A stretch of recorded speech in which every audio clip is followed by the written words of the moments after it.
Yo, what's up everybody? Welcome back to the channel. Today we're going to be dropping an overview slash review of Phantom, the complete DC Comics, Volume 1. Now there's 3 of these books. There's going to be 3 volumes that covers the DC Comics era. This covers 6 issues, a 4-issue story arc, and then a 2-issue story arc. The first story arc is by Peter David. This would be the cover. You get some pirates here. What I like about this character is it's not always the same guy. Over the years, he constantly passes on the mantle, right? So it's a different person. In this particular stories, it's the 21st Phantom. So we're going to be talking about the 21st Phantom right here. He's obviously in more modern times, but it does touch on the original Phantom a little bit. And his origin story was, he was with his parents on some type of cruise back in the days, and pirates, they attacked the ship, killed his parents. He survived as a kid, landed on an island, and basically the islanders raised him, and he had hate towards pirates, right? So he learned to do exercise, combat, and whatnot, and protect the islanders from pirates. And he passed on this legacy and skills to the next Phantom, and then that Phantom to the next one, and so on and so on. This does some interesting stuff here that we'll talk about later. First, let me talk about the build of the book. Here's an oversized hardcover. If you ever read Marvel or any of that, same height. Only difference is this is a little wider, as you can see right here. It's wider. Not sure it actually needed that because of the way the art is here. We'll get to that in a minute. That's the back cover.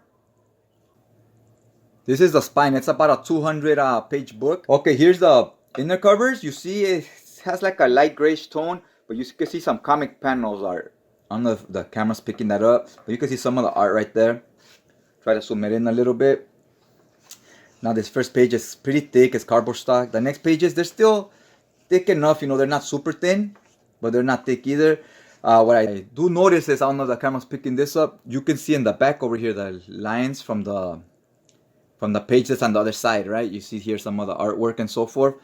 So you could see through a little bit when it's all white. But a lot of it is gonna have art and colors and ink, so it doesn't really affect the reading experience, right? You don't see through the back on most of the pages. Now here, this is the table of contents. It's first story is a 4-issue miniseries or story arc. Second one is a 2-issue story arc. No, it's written by Mark Verheiden and artwork is by Luke McDowell. Now the first story arc is written by Peter David, artwork by Joe Orlando. Now these, when it starts here, they has interviews and so forth with Peter David. He talks about the experience of working with Orlando, the artist. So this was kind of interesting. He says they never really met each other. He says they were just emailing back and forth and calling each other on the phone about what to do on the panels or the writing. He'll send them the script, and then the artist will know what to draw and so forth, right? So that's pretty interesting that this is back in the late 80s, like 89, 90, right? And even back then, some creators worked together without never really seeing each other much, right? Because I assume back then everybody worked in an office and you could just go to the other person's cubicle and talk to them and have more of that contact, right? So I guess even back then, some people just like working from home as far as from the comic book industry, right? So after every issue, you get a page or two like this, where they give you a little bit of background information. Think of it as like extras, like Blu-rays will have bonus material and so forth, behind the scenes stuff. Here we see some of the art from this artist. He talks about the process and so forth. Here they talk about there was a movie back in the 90s. I'll have to go back and watch it. I've never seen it. And then back in 2017, Peter David wrote this book, a more modernized, more recent. I think, as far as I know, that's the last Phantom story that's been written back in 2017. He worked with an Italian artist there. I'll put it in the link over here in the corner. You'll see I have a review of that book too as well if you're interested in knowing more about that one. So yeah, see here some of the panel art, and this right here tells you the origin of the character. See here, the ship burned, he survived, and so forth, right? So yeah, you get a little more of this. The extras are pretty cool. It talks about how where they started on other books and stuff, the artist and the writer. And then we get issue 1. This is how they does the covers. What I don't like is it doesn't say the DC logo here and it doesn't say issue 1. I guess because it's this is not printed by DC. They left the logos out and so forth. So you know that, I guess that stuff that had to be done. And here, as you can see, you get a thick white border on this side, the bottom, and the top. That's why I was like, I don't think the book needed to be that wide. It could have just been regular width like the rest of the comics are, right? So anyways, here you get the story here where it starts off on this co-island. Think of that as Phantom's Batcave.